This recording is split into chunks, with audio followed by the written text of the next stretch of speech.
రెండో విషయం ఇందాక మనం మీ దృష్టికి తెచ్చాను, ఆయకట్టు, సాగర్ ఆయకట్టు. ఇదేమో విద్యుత్తులో జరిగే నష్టం చెప్పినాను. రెండోది సాగర్ ఆయకట్టు విషయంలో కూడా మీకు చెప్పాను ఇందాక. ఏమైతుంది వాళ్ళకు,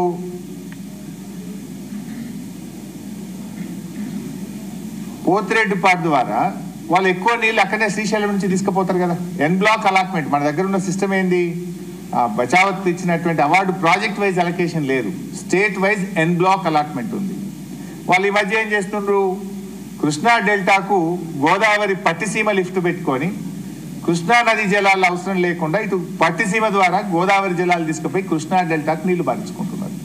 రేపు ఏం చేస్తారు వాళ్ళు ఎన్ బ్లాక్లో, శ్రీశైలం నుంచి అటు పోతిరెడ్డిపాడు ద్వారా నీళ్లు తీసుకుపోతే నీకు హైడల్ జనరేషన్ ఎట్ శ్రీశైలం నష్టపోతావు, హైడల్ జనరేషన్ ఎట్ సాగర్ నష్టపోతావు. అన్నిటికంటే ముఖ్యంగా సాగర్ ఆయకట్టుకు నీళ్లు ఉండే కదా. నువ్వు పోతిరెడ్డిపాడు ద్వారా నువ్వు కావలసిన నీళ్లు ఆంధ్రప్రదేశ్కు కేటాయించినటువంటి నీళ్ళ నుంచి వాళ్ళకి శ్రీశైలం నుంచే తీసుకపోతే రేపు నాగార్జున సాగర్ ఎడమ కాలువకు ఆయకట్టుకు కూడా నీళ్లు లేకుండా అయ్యే ప్రమాదం ఉన్నది, ఉన్న ఆయకట్టు కూడా దెబ్బతినే ప్రమాదం ఉన్నది. అందువల్ల వెంటనే ఈ రాష్ట్ర ప్రభుత్వం మేల్కొనాలే, మన రాష్ట్రం యొక్క హక్కులను కాపాడాలని చెప్పి నేను కోరుతా ఉన్నా. Number 3, drinking water.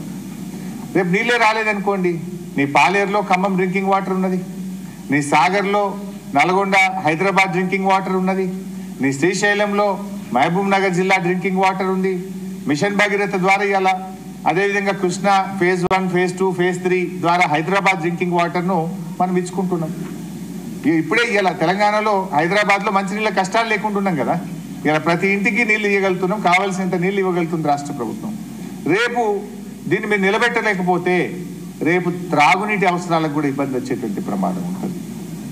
నాలుగోది ఆన్గోయింగ్ ప్రాజెక్ట్స్. నేను ఇందాక చెప్పినట్టు పాలమూరు ఎత్తిపోతల పథకము, దిండి ఎత్తిపోతల పథకము, ఎస్ఎల్బిసి సొరంగం, ఎస్ఎల్బిసి ప్రాజెక్టు, ఇవన్నీ కూడా రేపు ఏమైందంటే నీకు కేఆర్ఎంబి అనుమతి లేదు, నీకు సిడబ్ల్యూసి లేదు, నీ అపెక్స్ కమిటీ అనుమతి లేదని కొండీలు పెట్టి క్వరీస్ పెట్టి ఆ ప్రాజెక్టు పురోగతి దెబ్బతిని రేపు మనకు మనమే మెడకు ఉరితాడు బిగించుకున్నట్టు అవుతుంది. అంటే ఇది తెలంగాణ ప్రయోజనాలకు ఆత్మహత్యా సదృశ్యం. దీన్ని మర్చిపోతున్నారు వీళ్ళు. అసలు రాష్ట్ర ప్రభుత్వం దృష్టి పెట్టిందా లేదా, అధికారులే పోయి సంతకాలు పెట్టి వచ్చిందా, దానికి రాష్ట్ర ప్రభుత్వం అనుమతి ఉందా లేదా నాకు తెలియదు. పత్రికల్లో అయితే సంతకాలు పెట్టేసిండు, వారం లోపల పోతున్నది ప్రాజెక్ట్ అని చెప్పి అన్ని పత్రికలు పతాక శీర్షికన వార్తలు వస్తూ ఉన్నాయి. జగన్ విజయం అంటున్నారు, ఆంధ్రప్రదేశ్కు లాభమైంది అంటున్నారు, తెలంగాణకు నష్టమైంది అంటున్నారు, కరెంటు లేకుండా పోతుందని వస్తుంటే కూడా ఈ ప్రభుత్వానికి చీమకుట్టినట్టు కూడా లేదా అనిపిస్తూ ఉంది నాకు. ఇది నాలుగో విషయం.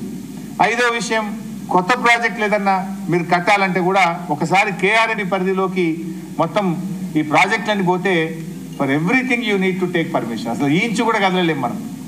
అంటే రేపటి భవిష్యత్తుకు కూడా మనకు ఇబ్బంది జరిగేటువంటి అవకాశం ఉంటుంది.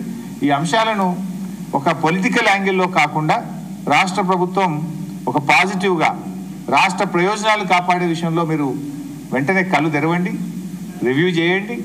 ఇది కేఆర్ఎంబి పరిధిలోకి పోకుండా కాపాడండి. పోవడానికంటే ముందు మనం ఏదైతే డిమాండ్లు గత ప్రభుత్వం మేము పెట్టినామో అయితే ఆ డిమాండ్లన్నింటినీ ఒప్పించండి. లేదు అపెక్స్ కమిటీ ముందుకు తీసుకుపోయి అపెక్స్ కమిటీలోనైనా మన వాదనలు బలంగా వినిపించి మన రాష్ట్ర ప్రయోజనాలు కాపాడడం కోసం మీరు వెంటనే ప్రయత్నం చేయాలని చెప్పి నేను రాష్ట్ర ప్రభుత్వాన్ని ఈరోజు డిమాండ్ చేస్తా ఉన్నా.